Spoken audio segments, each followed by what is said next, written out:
Okay, dito na tayo sa bukid, sa kalamansian. Ayan, mag-harvest tayo ng kalamansian. 2 weeks kaming hindi nakadalaw. Ayan, nahinugan na kami ng bunga. Ayan, oh, dami na ng hinog. Malagihay. Pero marami pa rin namang pasibol din. At mga susunod na aanihin. Diretso siya. Salamat sa Panginoon sa provision.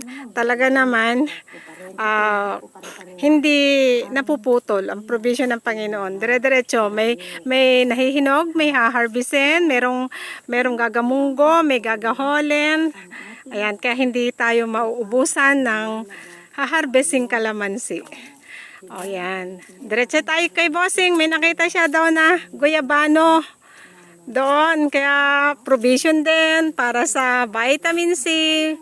Hinog sa puno na guyabano. Salamat sa Panginoon sa mga binibigay na yan. Ayan o. Daming hinog na kalamansi. Okay, ang dami rin may harvestin din tayo mamaya na mga okra. Tanim ni Bossing.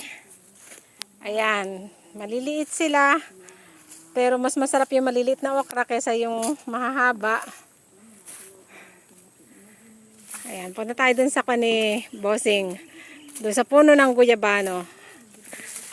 Okay. Meron tayong 2 puno ng guyabano dito. Wow.